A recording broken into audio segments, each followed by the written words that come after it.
Muy bien, entonces vamos a ir a la bendita palabra del Señor. Mire lo que dice la palabra del Señor. Enseguida Jesús hizo a sus discípulos entrar en la barca e ir delante de él a la otra ribera, entre tanto que él despedía a la multitud. Despedida la multitud, subió al monte a orar aparte, y cuando llegó la noche estaba allí solo, y ya la barca estaba en medio del mar, azotada por las olas, porque el viento era contrario. Mas a la cuarta vigilia de la noche, Jesús vino a ellos andando sobre el mar, y los discípulos, viéndole andar sobre el mar, se turbaron diciendo: un fantasma, y dieron voces de miedo. Pero enseguida Jesús les habló diciendo: tened ánimo, yo soy, no temáis. Entonces le respondió Pedro y dijo: Señor, si eres tú, manda que yo vaya a ti sobre las aguas. Y él dijo: ven. Y descendiendo Pedro de la barca, estaba sobre las aguas para ir a Jesús, pero al ver el fuerte viento tuvo miedo, y comenzando a hundirse dio voces diciendo: Señor, sálvame. Al momento Jesús, extendiendo la mano, asió de él y le dijo: hombre de poca fe, ¿por qué dudaste? Y cuando ellos subieron en la barca, se calmó el viento. Entonces los que estaban en la barca vinieron y le adoraron, diciendo: verdaderamente eres Hijo de Dios. Muy bien, toma asiento, por favor.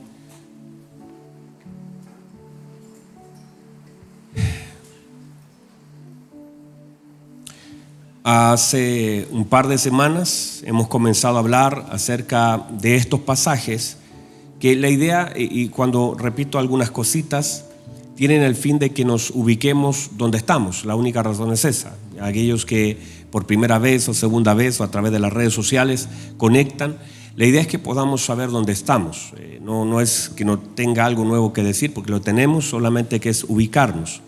Dentro de eso estamos tratando de entender un poquito a través de la enseñanza de nuestro Señor, cómo el Señor, cómo estaba procesando la vida de los discípulos, transformándola por medio de la enseñanza y la renovación del entendimiento.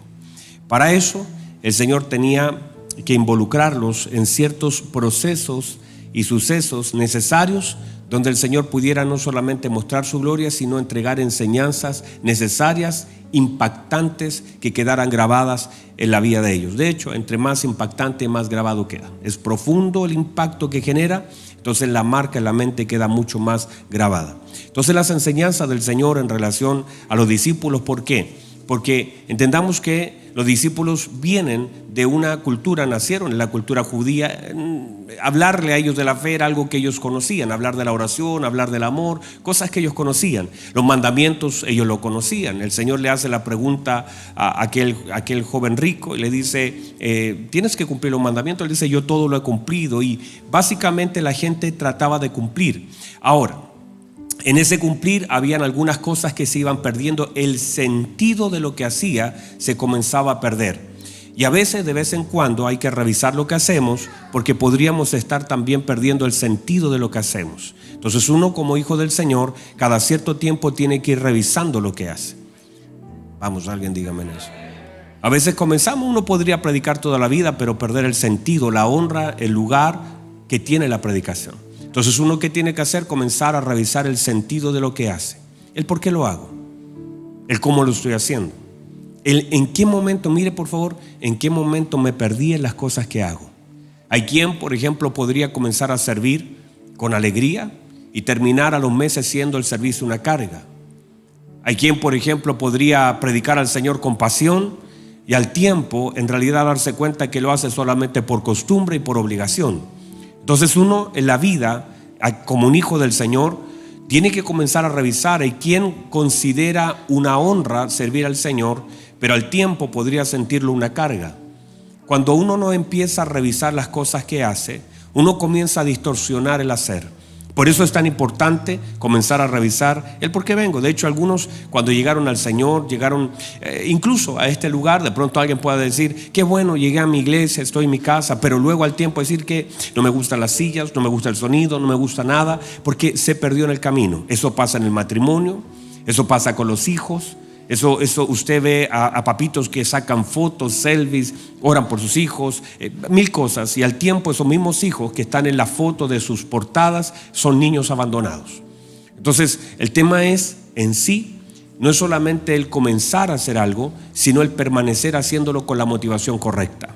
Y en esto el Señor también hay dos cosas. Una cosa, el Señor tiene que moldear otra vez los conceptos que pueden estar distorsionados, y número dos, traer nueva luz a las cosas que ya se hacían.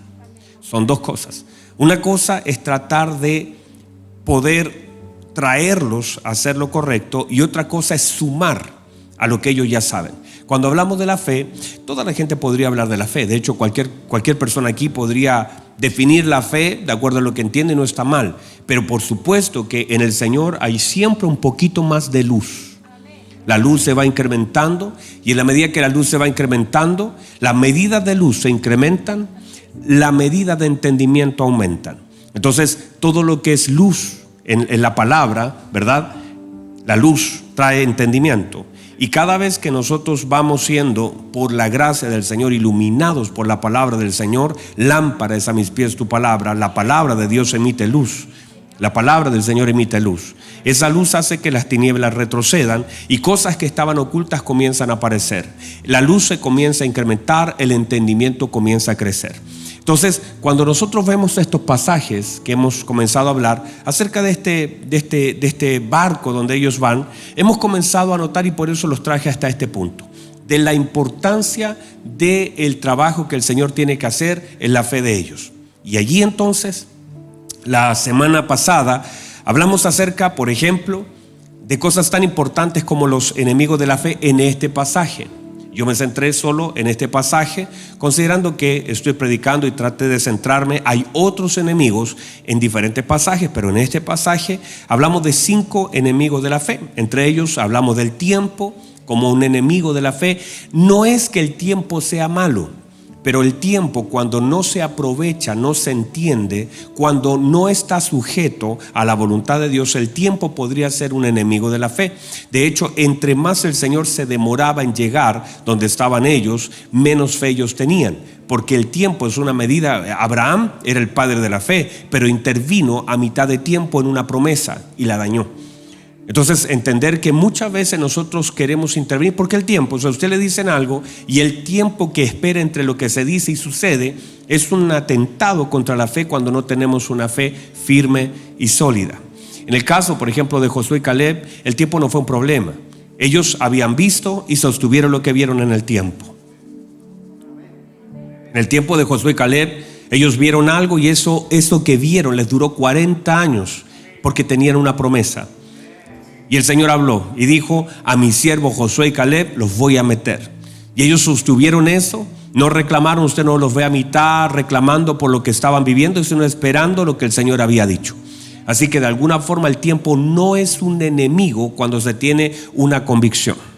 Hablamos también acerca, por ejemplo, de los sentidos como enemigos de la fe, los pensamientos, los sentimientos y aún el cansancio. Todos estos 5 elementos aparecen con mucha fuerza en este pasaje que acabamos de leer. Y entonces, de alguna forma, hemos aprendido que estos enemigos de la fe también podrían ser usados en favor de la fe si tenemos conocimiento, entendimiento y convicciones. Bueno, dicho eso, no quedándome pegado ahí porque hay mucho más que decir, quiero hablar acerca de lo que son en este día y durante las reuniones de la mañana. Voy a hablar acerca de las manifestaciones de la fe, cómo una fe se puede manifestar. Y hay 10 puntos que por supuesto los voy a tratar de trabajar acerca de las manifestaciones de la fe, dentro de las cuales los voy a mencionar, voy a entrar en otras cositas importantísimas y luego vamos a retomar estos puntos de la fe. Por ejemplo, 10 manifestaciones de la fe, como por ejemplo la obediencia, la paciencia, la perseverancia, el reconocimiento, el descanso, la seguridad, la resistencia, la esperanza, el gozo y la preparación. Esas 10 manifestaciones de la fe son las que vamos a ir desarrollando en general. Ahora, póngate, están acá todavía, ¿verdad? Todos nosotros necesitamos trabajar este tema de la fe en este tiempo. Lo necesitamos mucho. La fe no puede ser engañada. Dios no puede ser burlado. Pero existe lo que llamamos manifestaciones de la fe. O sea, la fe se manifiesta, así como el amor se manifiesta, así como la bondad se manifiesta, así como las obras de la carne se manifiesta. Usted no puede decir que tiene amor y no tener una manifestación de amor. Usted no puede decir que está agradecido y no tenga manifestaciones de esa gratitud. Usted no puede decir que honra a Dios y no tiene manifestaciones de la honra, porque la manifestación es la evidencia de aquello que tengo o que digo tener.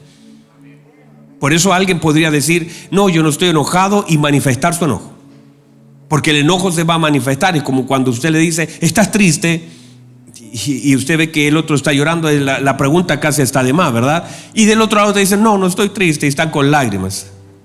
Eso siempre sale en las películas y en la teleserie, por si acaso, si usted no lo ha visto. Siempre hay una manifestación de lo que creo, de lo que soy y aún de lo que digo.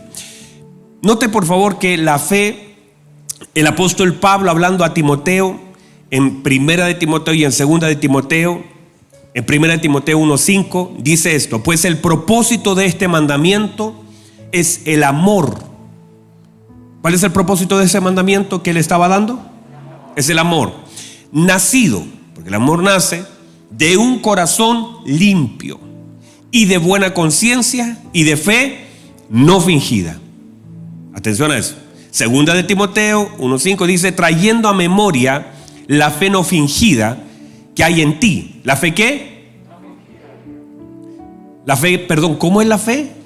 Está diciendo que hay una fe entonces fingida. Entonces hay una fe que es verdadera y hay una fe que es fingida. Dentro del amor existe lo mismo. Hay un amor verdadero y hay un amor fingido. Hay cosas que en realidad no lo son, pero tratamos de aparentar y hacer como si fuese. El problema es que una fe fingida no tiene absolutamente ningún fruto. Uno podría decir que cree, pero no creer. Y uno podría decirle amén a algo que no cree. Entonces la fe fingida es infructuosa, solamente llena el oído de alguien. O tratamos a veces de convencer a Dios de algo que nosotros no creemos. El problema es que una fe fingida no tiene fruto, no tiene manifestación, no es real.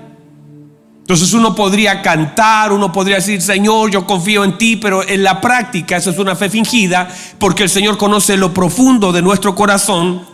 Y una fe no fingida no tendrá absolutamente ningún fruto más que creernos o engañarnos a nosotros mismos. Por eso el apóstol Pablo le dice que él trae a memoria la fe no fingida que hay en ti. Hay quien podría tener una fe fingida diciendo que quiere agradar a Dios y nunca lo agrada. Eso es una fe fingida.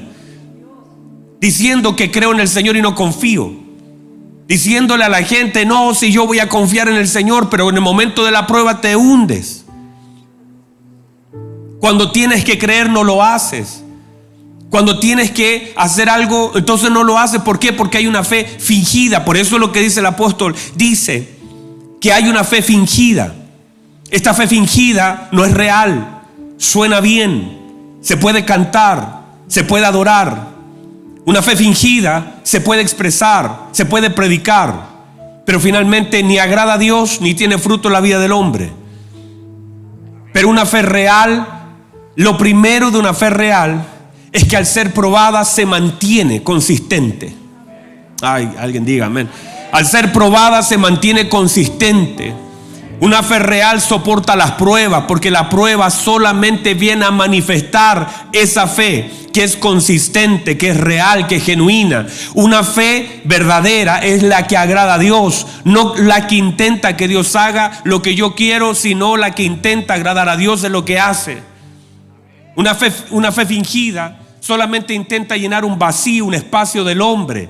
Intenta convencer a otro de lo que cree, pero una fe real, una fe verdadera, lo que intenta es agradar al Señor, confiar en Él, descansar en Él, esperar en Él, gozarse en Él, prepararse para Él. Una fe verdadera está basada en lo que Dios quiere hacer y no en lo que el hombre está pidiendo. Una fe verdadera es una fe que puede caminar sobre las aguas, y si me hundo adorando, me hundo creyendo, me hundo esperando. No estoy desconfiando de Dios, estoy confiando en Él. Una fe verdadera agrada el corazón de Dios, no intenta complacer a los hombres, intenta honrar a Dios. Una fe verdadera toca el corazón del Padre, y esa fe verdadera provoca un fruto en el corazón del hombre. Una fe verdadera es la que honra al Señor. Una fe verdadera es la que impacta. Una fe, usted puede, hermano, aún sus sentidos ser tocado. Usted podría estar llorando con una fe verdadera, podría estar sufriendo con una fe verdadera, porque la fe verdadera no es la que cambia las cosas, sino la que confía en Él a pesar de que las cosas no cambien. Eso es una fe verdadera. Alguien diga amén, alguien diga gloria a Dios. Entonces, todos estos elementos, Hebreos 11, usted lo conoce, es pues la fe. ¿Qué es la fe? Díganlo conmigo, ¿qué es la fe? La certeza de lo que se espera y la convicción de lo que no se ve. O sea, se define lo que es la fe. Cualquier cosa que no tenga estos elementos no es fe. Si no hay convicción y no hay certeza, no hay espera, entonces no es fe. Ahora uno tendrá que definir. Usted me dice, pastor, ¿y qué hago? Tranquilo. O sea, esto es un proceso. Lo importante es definir lo que hay, hacer el diagnóstico. Porque no se puede arreglar nada sin el diagnóstico previo. Cuando usted va al dentista, ¿qué le dicen? No, aquí nadie al dentista. Cuando va al médico, ¿qué hace usted? O usted lleva el auto y le dice al mecánico, repáremelo. No, ¿qué hace él? Le hace un diagnóstico, le hace un presupuesto. Pero ese presupuesto nace de las cosas malas que hay ahí. Le dice, bueno, vamos a hacer un diagnóstico. Mire, esto está mal, esto está mal, esto está mal. Pero hay entonces un precio que pagar, y ahora así, y este es el tiempo. Por lo tanto, el diagnóstico es necesario y uno tiene que hacer un diagnóstico. Ese diagnóstico, porque uno tiene que notar que algo no está bien. Uno lleva al mecánico al auto porque nota que algo está mal. Uno dice como que suena raro porque no avanza, no da lo que debería dar. Entonces, de la misma forma, uno tiene que tener una visión clara de lo que debería ser y de lo que es. Entre eso, entonces hay un problema. Entonces uno tendrá que decir, hay algo que está mal. Algo no está funcionando bien en mi vida. O sea, si soy hijo de Dios, esto debería ser así. ¿Por qué esto no está funcionando? A veces en los matrimonios, a veces nosotros avanzamos y le echamos para adelante, pero hay un momento donde alguien tendrá que hacer un diagnóstico, de decir, a ver, algo está pasando. Tendré que revisar lo que sucede. Si usted no le toma en cuenta ese ruido, si usted no toma en cuenta el dolor, podría terminar dañando mucho y el costo sería mayor. El diagnóstico es necesario. Por eso cuando hablamos de la fe y usted dice, ay, cuánto me falta, tranquilo, eso está bien. Darse cuenta de lo que está mal es el primer paso para cambiarlo. Lo peor sería creer, engañarnos a nosotros mismos que todo está bien. ¿Alguien dígame a eso? Y hay personas que viven engañadas, creyendo que todo está bien, que lo que está haciendo está bien, de la forma en como lo hace está perfecto, y para Dios a veces no es así. Por eso ese diagnóstico viene a mostrar lo que yo hago, lo que yo soy y lo que yo debería hacer. Eso es la fe. Entonces vamos a revisar nuestra fe en eso. Después la fe, la certeza de lo que se espera y la convicción de lo que no se ve. O sea, en ese sentido debemos definir qué es la fe y qué no es la fe. La fe entonces se manifiesta por la vida, por medio. La vida es una manifestación de la fe, por medio de lo que digo y por medio de lo que hago. Ni la mucha fe se puede ocultar, ni la poca fe se puede ocultar. de todas formas, eso de alguna manera se va a manifestar. Esto en las actitudes, la respuesta, las reacciones, la fe se manifiesta. Entonces, la verdadera manifestación de nuestra fe no está en lo que pido, sino en lo que hago. Usted podría gritar así: yo creo, Señor, que usted lo va a hacer. No es lo que pido. La verdadera manifestación está en lo que hago. Y eso a veces se manifiesta en el no recibirlo. O sea, nosotros debemos orar con fe. Santo Dios. Nosotros debemos orar con fe. Y esa oración debe contener la confianza que tenemos en nuestro Dios que nos escucha. Y luego de eso, la respuesta no tiene que ver en sí con la fe. Eso tiene que ver con su voluntad, no con la fe. O sea, mi oración va cargada de fe, pero de ahí es su voluntad. Eso no se puede cambiar con la fe. La fe no es un elemento que viene a cambiar la voluntad de Dios, sino que viene a manifestar la voluntad de Dios. Y cuando usted pide con fe, de pronto la respuesta puede ser negativa, y eso también es parte de la fe, porque cuando tú has pedido con fe, tú no solamente pides con fe, sino que esperas en fe, y la respuesta aún la agradeces en fe. O sea, no estoy intentando cambiar algo, sino estoy intentando que mi fe manifieste algo. Y que a pesar de lo que el Señor manifieste, mi confianza sigue intacta. Yo puedo decir que Dios es bueno. Sí, Dios es bueno. Ay, pastor, pero mire lo que estoy pasando. Dios es bueno. Esa es mi absoluta, total confianza en Dios. Dios es bueno. Y si paso algo malo, Dios es bueno. Lo que para mí parece malo, en sí no necesariamente lo es. Es difícil, es doloroso, no necesariamente malo. Pero cuando nosotros leemos mal, porque como están involucrados nuestros sentidos, pero Dios es bueno. Entonces ahí vamos a ir afinando este concepto.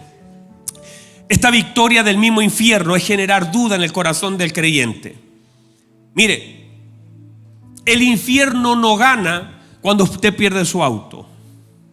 El infierno no gana cuando usted pierde su trabajo. No es que el infierno haga fiesta cuando usted se enfermó, sino el triunfo del infierno y de toda la obra del mismo infierno y el diablo y todos sus secuaces es cuando usted duda. Ahí el diablo gana ventaja, porque usted podría manifestar la mayor gratitud, la mayor esperanza, la mayor confianza y hacer estremecer el cielo a través de su confianza en Dios. Por lo tanto, mire que cada vez que el diablo le quitaba algo a Job, en realidad, mire por favor, el infierno no ganaba cuando le quitaba algo a Job, sino que el cielo ganaba cuando le quitaban algo a Job. Porque Job no retrocedía en sus convicciones con Dios, sino que el infierno era sacudido con una convicción. Era tan fuerte la convicción de Job que mientras le quitaban cosas, él seguía diciendo: bueno, el Señor dio, el Señor quitó, benditos. Eso es lo que para nosotros nos estremece, y a Dios le complace. Al infierno es una verdadera patada al infierno el decir: no importa lo que se me quitó, yo sigo adorando a Dios, yo sigo sirviendo a Dios, yo sigo honrando a Dios. Era un golpe tan fuerte en el mismo corazón del diablo. Entonces, cuando usted cree que está perdiendo algo en sí, la verdadera pérdida, el apóstol Pablo la define como la fe. Lo que se pierda, yo, dice, he guardado la fe. Más allá de las cosas que salgan de mí, más allá de las cosas que crea perder, porque usted puede complacer a Dios aún así creyendo que está perdiendo cosas. Porque no es que el infierno gane cuando usted se queda sin auto. Usted podría decir: bueno, ahí se lo lleva la grúa. Gracias, Señor, por el tiempo que me diste con este vehículo.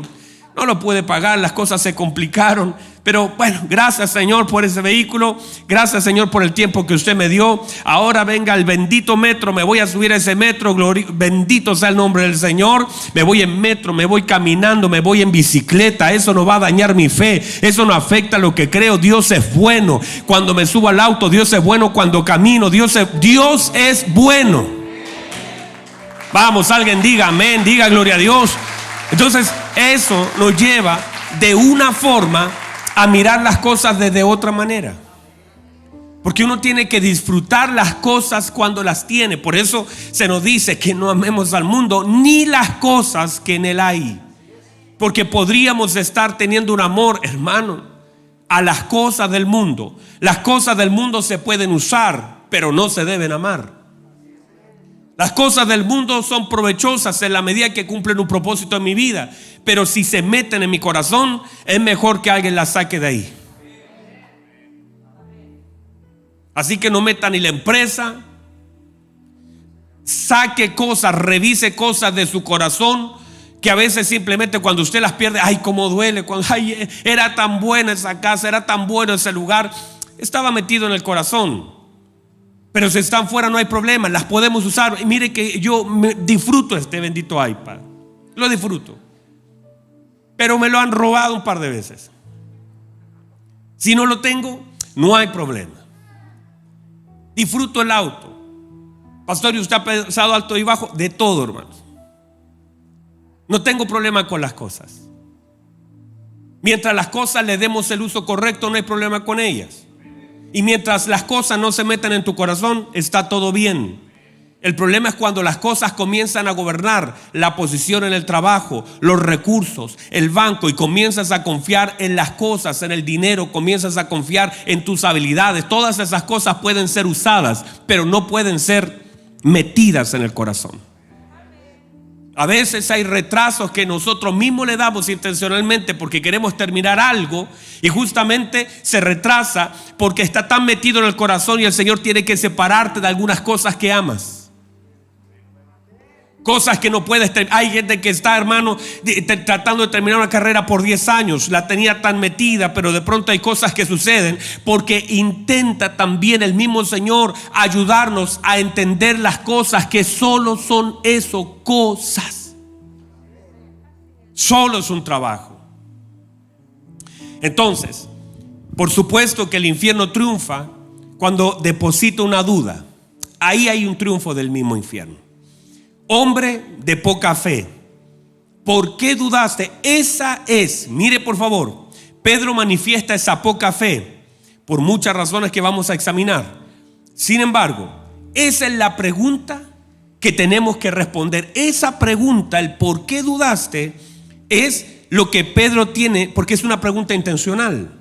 No es un reto necesariamente, es una pregunta intencional que lo tiene que hacer meditar desde que el Señor lo saca hasta que se suben al barco.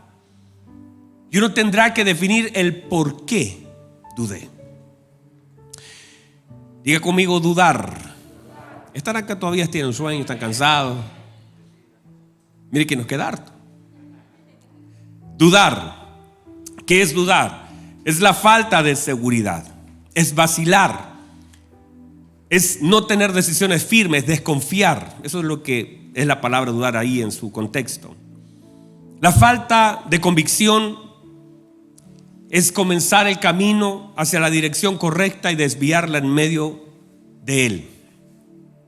Entonces, ¿qué debo hacer? Míreme por favor. Lo que debo hacer yo en esta vida es, para poder ir en contra de la duda, es afirmar las convicciones. Porque la duda atenta contra la fe. Y si atenta contra la fe, es un pilar tan importante la fe para agradar a Dios y para vivir. Por la fe, el justo vivirá. Por lo tanto, la vida del justo mucho tiene que ver con la fe. Lo hemos dicho que el justo por la fe no dice pedirá, sino dice vivirá.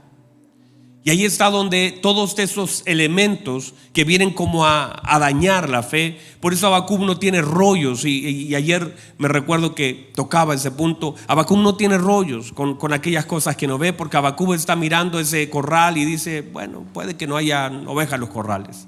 De pronto mira la higuera y dice, bueno, no hay flores, en la higuera no hay esperanza. Luego mira para el otro lado y está el olivo y dice, no hay fruto tampoco en el olivo. Y luego viene para acá y dice, y las vaquitas, fueron quitadas las vaquitas también.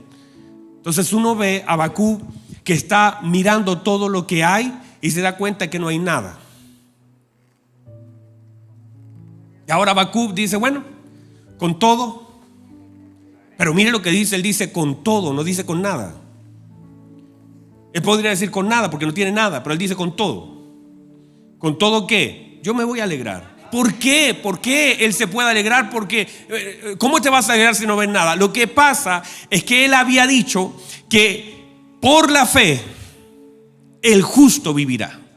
Por lo tanto, el justo no vive ni por las vacas, ni por las ovejas. El justo no vive por la higuera. El justo no vive por las parras ni por la uva. Él sabe que el justo no vive por lo que ve. El justo vive por la fe. Por lo tanto, ahora, luego de él decirlo, lo tiene que vivir. Y dice, el justo no vive por las cosas que ve, más el justo por la fe vivirá. Así que si no hay parra, no hay oveja, no hay vaca, pero hay fe, todavía hay esperanza y todavía me puedo gozar y todavía puedo esperar, todavía puedo creer, porque no.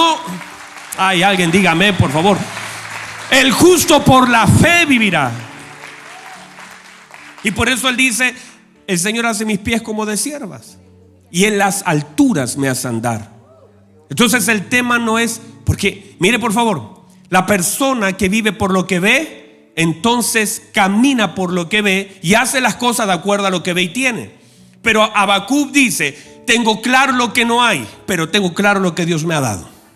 Dios me ha dado fe y Dios me ha hecho mis pies como de sierva. Usted dice, bueno, ya que acá bajito no hay nada y no veo nada, pero voy a ver lo que sí tengo, porque la fe te conecta con lo que tienes. Él dice, no hay vaca, no hay ovejas, pero Dios ha hecho mis pies como de sierva. Miro mis pies y están hechos por Dios de una forma. ¿Para qué? ¿Para quedarme aquí? No, tengo que entender que Dios me ha dado algo y eso algo que Dios me ha dado es para usarlo. Por lo tanto, la fe no conecta con las cosas que no hay. La fe conecta con las cosas que Dios ha hecho. Y Dios ha hecho mis pies como de sierva y en las alturas me ha. Así que voy a salir de este rollo donde no hay y voy a ocupar lo que Dios me ha dado para estar donde Dios me quiere tener. Y estando donde Dios me quiere tener, viviré lo que Dios quiere que yo viva. Ay, alguien diga amén, por favor. Porque eso es la fe, conectado con las cosas que Dios nos ha dado. Diga conmigo dudar. Entonces, el dudar. Entonces este asunto, míreme por favor, gran parte del centro de este mensaje tiene por fin el tema de la duda. Entonces hay que tratar la duda. La duda debe ser tratada. Debo sincerarme.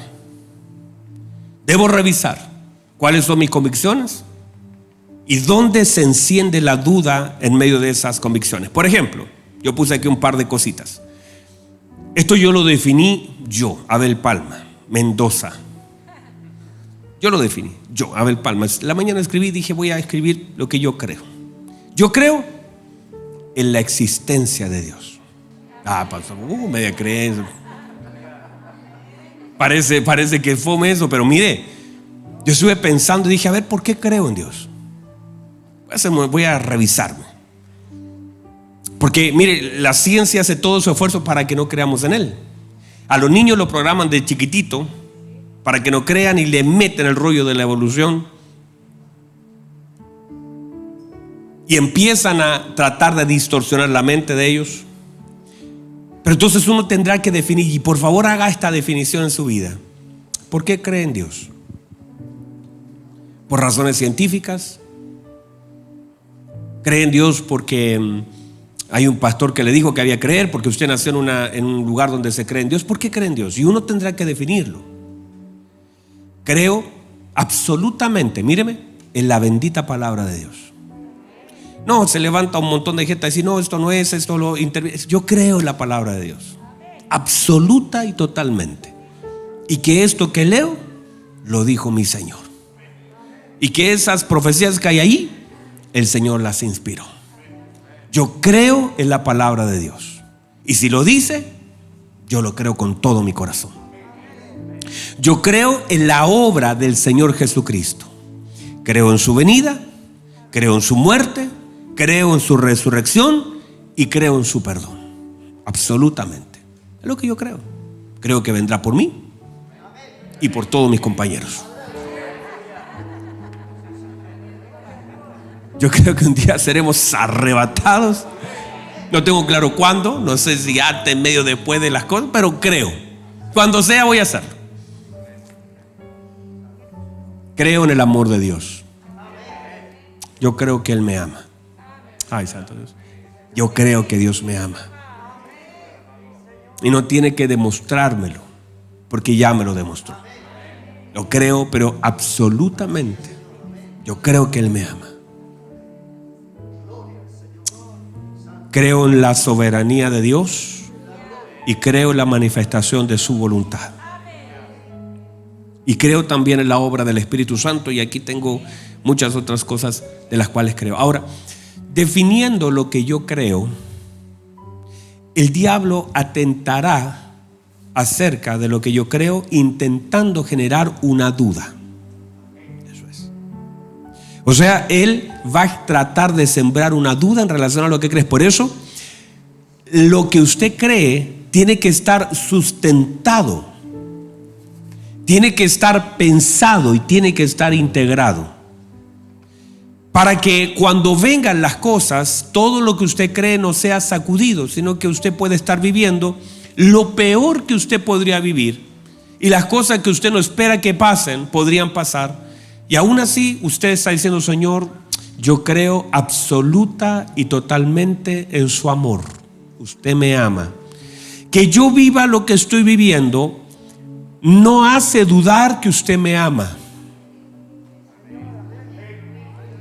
Yo creo que Dios sana a pesar de que yo he estado enfermo. Yo creo en la provisión de Dios a pesar de que he estado en aprietos económicos. Yo creo en su bondad, yo creo en su poder, yo creo que Él escucha mis oraciones, yo creo que Él oye cuando yo levanto mi voz a Él. Eso yo lo creo con todo mi corazón. Creo que Él escucha mis oraciones a pesar de que aún Él no responde lo que he orado, pero yo sé que ya lo escuchó. Cuando uno define las cosas que cree, entonces eso tiene que hacerlo una convicción en su vida. Eso es mi convicción. Él me ama. Y cuando eso se transforma en una convicción, tú vives en esa fe.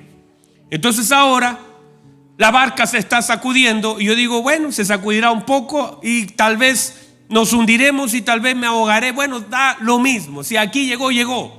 Pero eso no me hace dudar del amor de Dios. No me hace dudar de la bondad de Dios. En ningún caso. Algún día sabré el por qué sucedió. El Señor en su trono me dirá: bueno, así era la cosa nomás. Así lo definí. Buenísimo. ¿Por qué? Porque estos creeres no se contraponen entre sí. Si yo creo en su amor, también creo en su voluntad, y yo creo en su soberanía, y creo en su... Entonces, cuando yo creo en algo, debo definir esa línea de creencias que yo tengo para que ninguna de ellas choque entre sí. Porque si yo dije que creía en su amor, pero también creía en su soberanía, entonces el amor de Dios, a veces, aunque me ame, yo viviré cosas que no quiero vivir, pero que están en su voluntad. Y que lo que a veces para mí es malo, no necesariamente lo es. Y lo que yo vivo a veces es difícil digerirlo, pero Dios te da la fuerza para soportarlo. Y a veces vivimos cosas que no queremos vivir, pero Dios nos fortalece para poder soportarlas. Porque muchas de esas cosas no van a cambiar ni con toda la fe que usted tenga. No se trata que una gran fe va a cambiar toda la vida de un hombre, porque no está diseñada para eso. No está diseñada para que ahora yo cambie todo lo que estoy viviendo. No es eso. Porque Pablo estaba en prisiones y él tenía, si usted ve al apóstol Pablo, una gran fe. No, santo Dios. El apóstol Pablo tenía una gran fe. Una fe poderosa, sólida, consistente. Pero nunca usó esa fe para hacer cosas que fueran en contra de la voluntad de Dios. Si tiene tanta fe, ¿por qué no salió de la cárcel y pasaba años encerrado en ese lugar? Porque la fe no necesariamente es usada a mi favor como un medio para salir de donde estoy, sino la fe te sirve para entender lo que vives, más allá de salir de donde estás, para agradar al Señor, para adorar a Dios. Qué hermoso, hermanos. Mire, el apóstol Pablo estaba en la cárcel con Silas. Y dice él que se pusieron a cantar. Oraban y cantaban. Oraban y cantaban. Las puertas se abrieron. Pero tal vez él pudo haber dicho: Señor, voy a usar mi fe para salir de aquí, para sanar mis heridas, para ir a... No es eso. Voy a orar, voy a cantar, voy a agradecer. Y si Dios se complace de lo que hago, hay cosas que se van a sacudir en mi vida. Hay cosas que Dios va a mover y va a remecer. Hay cadenas que van a caer. Porque la fe se va a manifestar. Míreme, la fe se va a manifestar. No es solo lo que tú estás pidiendo, es lo que tú estás haciendo. O sea, usted puede ser yo soy una persona de fe. Y a veces me quebranta el corazón las cosas que vivimos, pero soy una persona de fe. Pero no es esa fe usada para que todo cambie, sino que mi fe es adorar al Señor. Confiar en Él es poner mi cabeza a los pies del Señor y decirle: Señor, yo confío, le amo. No sé cómo usted va a hacer algo, no sé dónde vamos a estar, no sé cómo usted va a intervenir. Lo que sí sé es que yo confío en usted. Y en la noche me acuesto tranquilo porque yo confío en el Señor. Y pongo mi cabeza a los pies de Cristo y digo: Señor, porque la fe encontrará su camino para su manifestación. Y hay cosas que se van a sacudir a causa de la fe. Hay cosas que Dios va a hacer. Aún así, usted no se lo pida, porque no todo lo que pedimos es todo lo que vivimos, sino que la fe buscará la forma en cómo salir y encontrar la voluntad de Dios para traerla y manifestarla. ¿Usted cree que Pablo estaba orando para que las cadenas cayeran, para que las puertas se abrieran? No estaba en eso. Pablo estaba orando, cantando al Señor, y de pronto algo comenzó a ser sacudido. Algo comenzó a manifestarse. Porque cuando tú confías en el Señor, hay una manifestación de tu confianza. Tu confianza encontrará la forma de que sea exhibida. Porque Dios exhibe la fe de sus hijos. La confianza para Dios, hermano, se lo voy a decir así: la forma más grande de adorar a Dios es depositar nuestra confianza en Él. La forma más grande de honrar a Dios, si usted quiere honrar a Dios, confíe en Él. Confíe en Él. No son las cantidades de canciones que cantemos, sino es el tamaño de mi confianza en Él, absoluta y total. Es decirle: Señor, voy a confiar absoluta y totalmente en usted. Voy a esperar. Voy a adorar. voy a creer. Si la higuera no florece, voy a creer. Si no hay vacas, voy a creer. Si no hay ovejitas, también voy a creer. Si se me quitan las cosas, también voy a creer. No voy a dejar de creer, porque no estoy dispuesto a dudar. Aún así, estoy dispuesto a sufrir, pero no estoy dispuesto a dudar. Puedo estar dispuesto a sufrir, pero no estoy dispuesto a desconfiar. Pónganse en pie, por favor. Yo no sé si hay alguien acá. Tenemos la presencia del Espíritu Santo de Dios, una gracia del Señor tan grande. Cierre sus ojos, por favor. Oh, Santo Dios, cierre sus ojos. Hay una hermosa presencia del Espíritu Santo de Dios. Recíbalo, por favor. Yo no sé lo que está viviendo, y tampoco le voy a decir que lo que vive va a cambiar, pero sí le voy a invitar a que adore al Señor en medio de lo que vive. Porque no le puedo prometer que las cosas van a cambiar, pero sí le puedo inspirar con la palabra para que usted adore en medio de lo que vive, para que usted confíe en medio de lo que pasa.